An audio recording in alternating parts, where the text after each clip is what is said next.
Dahil sa malalakas na ulan, binaha ang ilang lugar sa probinsya ng Cebu. At sa Cebu City, gumuho ang lupa sa ilalim ng isang bahay at halos naglutangan pa sa baha ang ilang sasakyan. At nakatutok live, si Nico Sereno ng GMA Regional TV, Balitang Bisita. Nico? Yes, Pia, dahil nga sa tuloy-tuloy na pag-ulan mula pa noong Lunes, maraming lugar dito sa Metro Cebu ang nakaranas ng pagbaha maging pagguho ng lupa. Isa ang daan na ito sa Barangay San Jose, Cebu City ang nakaranas ng pagbaha kahapon matapos bumuhos ang malakas na ulan. Sa lakas ng agos, nagkabanggaan ang dalawang sasakyan habang makikitang inanod ang isa pang sasakyan.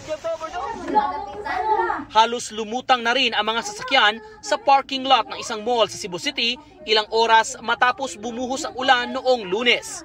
Ayon sa Department of Engineering and Public Works o DEPW, dahil ito sa dami ng tubig ulan. Agad na isinagawa ang clearing operations sa iba't ibang waterways sa lungsod kaninang umaga habang mainit ang panahon.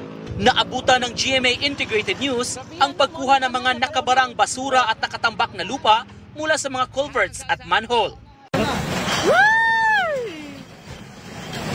Bunsod pa rin ng malakas na ulan, tuluyang gumuho ang lupang kinatitirikan ng bahay sa Lower Talamban, Cebu City kahapon.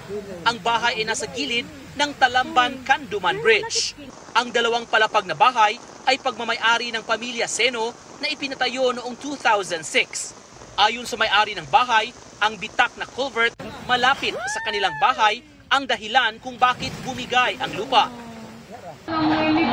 Bumigay naman ang bahagi ng Legazpi Street sa Cebu City na nasa gilid ng itinatayong high-rise building kahapon. Bunsod pa rin ito sa walang humpay na ulan. Ngayong araw, puspusa na ang trabaho para masigurong hindi nagagalaw ang apektadong lupa sa lugar. Gamit ang heavy equipment, agad na nilagyan ng cube o concrete block sa bumigay na parte ng kalsada. Sa Mandaue City, pinaigting din ng Mandaue City LGU ang kanilang preemptive evacuation. Ito'y matapos maranasan ang hanggang leeg na baha nitong Lunes. Kaninang umaga, nagtipon ang mga tauhan ng CDRRMO, team at Mandaue City Police upang pag-usapan ang mas pinaigting na protocols na ipapatupad. Napagdesisyonan ng otoridad na magpapadala ng miyembro ng disaster team sa mga bahaing lugar sa oras na aasahan ang malakas na ulan. Paliwanag ng Pag-asa, ang mga pag-ulan sa Kabisayaan ay dulot ng epekto ng habagat at localized thunderstorms. Ngayong araw, bagamat bumuti na ang lagay ng panahon dito sa Metro Cebu, may mangilan-ngilan pa ring lugar ang nakalubog sa tubig. Pia? Maraming salamat, Nico Sereno ng GMA Regional TV, Balitang Bisdak. Mga kapuso, kasama nyo kami 24 oras. Mag-subscribe sa GMA Integrated News sa YouTube. Sa mga kapuso abroad, bisitahin ang GMA Pinoy TV at www.gmanews.tv.